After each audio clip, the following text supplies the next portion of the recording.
Bonjour et Aquaba dans ce tout nouveau numéro de Bâtir au féminin spécial Club Abidjan Ville Durable. Votre podcast qui va à la rencontre des femmes qui construisent la Côte d'Ivoire. Aujourd'hui, je suis très excitée parce qu'on va parler avec une dame qui aime le sport, qui vit le sport. Il s'agit de Camille Bidot, la directrice pays de Win-Win Afrique. Alors pourquoi Win-Win Afrique?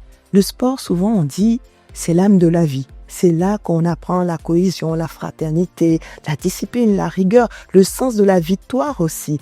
Et donc, Win-Win Afrique, c'est cette entreprise qui construit des centres sociaux, sportifs et culturels à l'intérieur de nos communes, dans les quartiers populaires, pour permettre à nos jeunes de s'épanouir. Donc, Camille, bienvenue dans Bâtir au féminin. On a hâte de découvrir ce que tu vas nous dire. Allez, générique.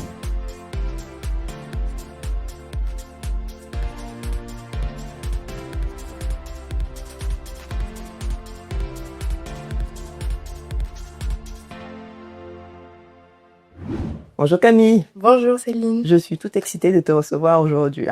Je suis très contente d'être là. J'adore ce que vous faites. Tu m'as parlé de Win-Win Afrique et depuis, je rêve d'aller découvrir vos agoras. Alors, raconte un petit peu à tout le monde. Win-Win Afrique, vous faites quoi concrètement? D'accord. Alors, Win-Win Afrique, c'est un opérateur de projets de développement.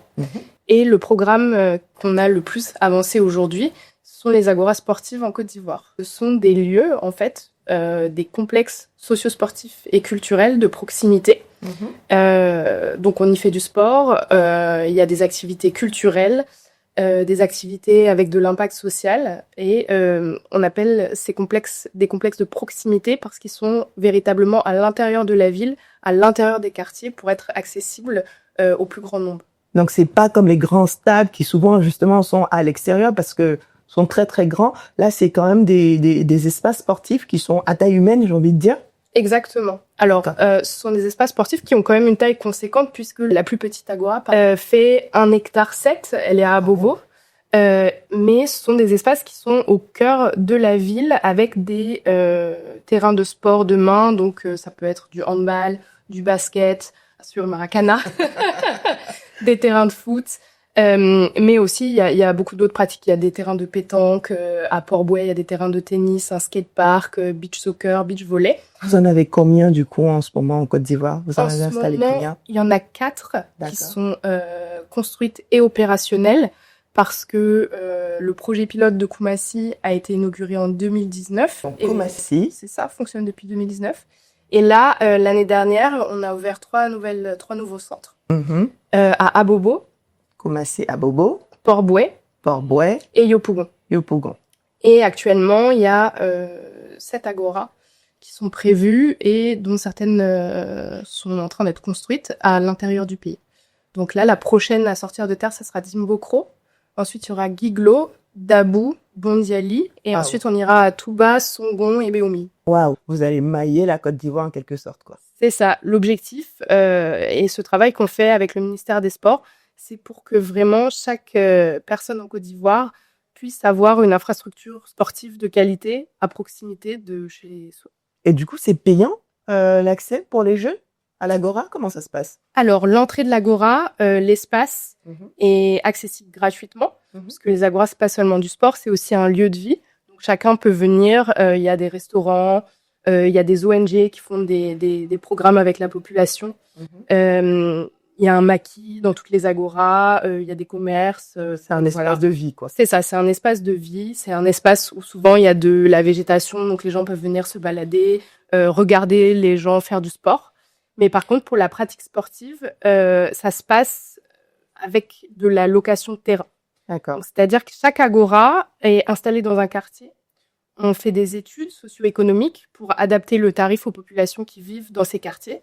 Et à partir de ce moment-là, les personnes peuvent réserver à la caisse, à l'entrée des agoras, un terrain de basket pour 1 heure, 2 heures. Koumassi, par exemple, juste pour donner une idée aux gens qui nous regardent.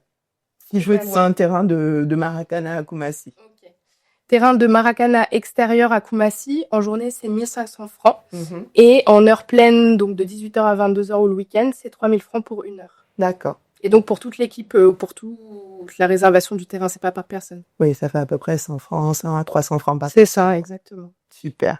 Bon, donc là, tu me dis, oui, on va en construire, on en a déjà 4, on va en faire plusieurs autres. dans toute la Côte d'Ivoire. C'est quand même beaucoup de construction. Oui. Donc, on en vient en notre mot. Et toi, tu es la directrice pays, c'est-à-dire c'est toi qui gères tout ça. C'est toi qui pilote et qui t'assure que c'est bien construit et que ça fonctionne correctement. Exactement. Raconte-nous un petit peu comment ça se passe. Alors, moi, j'ai fait des études de sciences politiques à la base. Ah. Et après ma licence de sciences politiques, j'ai décidé de continuer à étudier les enjeux du monde, mais en ayant une volonté d'avoir un impact concret sur les populations et la société.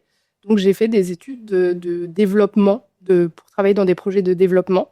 T'es pas Et ingénieur. non, je suis pas ingénieur. T'es dans le béton. Pas du tout. Comme quoi, on peut diriger quelque chose, on peut diriger une entreprise de construction sans forcément être tombé dans le béton, c'est vrai?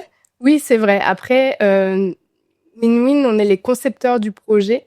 Du coup, toi, aujourd'hui, tu gères et tu diriges une équipe de combien de personnes à peu près? Alors, aujourd'hui, en Côte d'Ivoire, on est 2 pour Win-Win Afrique, qui est la maison mère, et Ivoire Agora, donc notre filiale ivoirienne. On est à environ 65 personnes. D'accord, donc à peu près une soixantaine de personnes. Est-ce que je ça. peux te demander combien de femmes sur cet effectif? Très peu, malheureusement.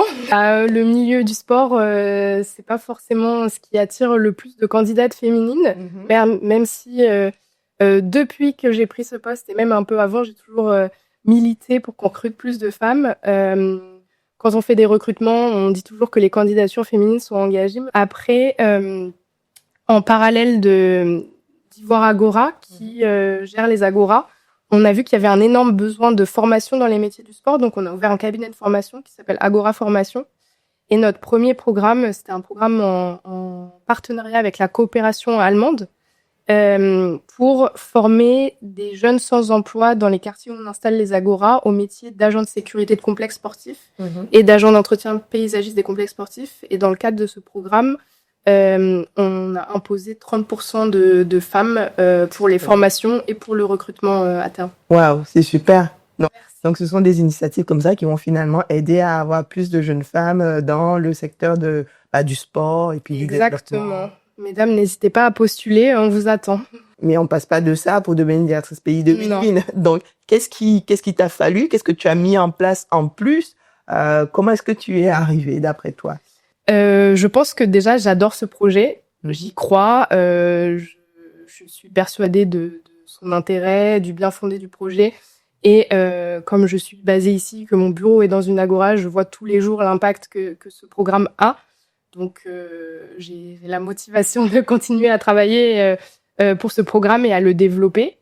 Et puis... Il n'y a pas que l'envie. Il n'y a pas que l'envie. J'ai envie de dire que tout le monde a envie chez Win-Win. Donc, qu'est-ce qui fait? Pourquoi c'est Camille d'après toi? Ça, c'est bien le problème des femmes souvent.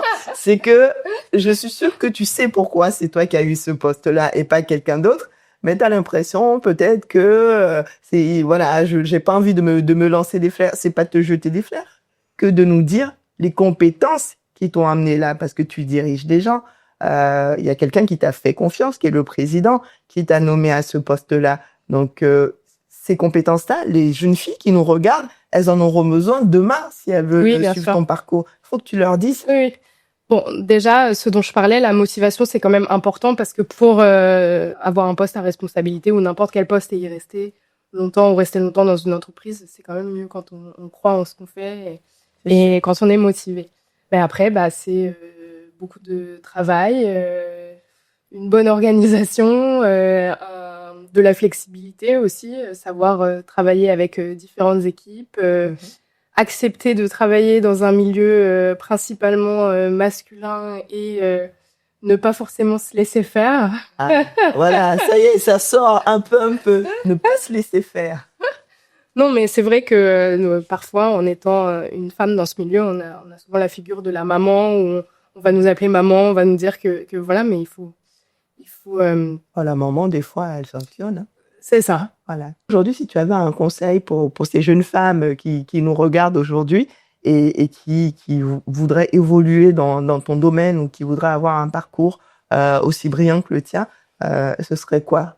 Qu'est-ce que tu leur dirais pour évoluer dans cet univers masculin? Je leur dirais d'oser. Je leur dirais que vous avez votre place autant que n'importe quel homme. Et voilà. Et si vous avez besoin de conseils ou si vous voulez en discuter, je suis disponible pour ça.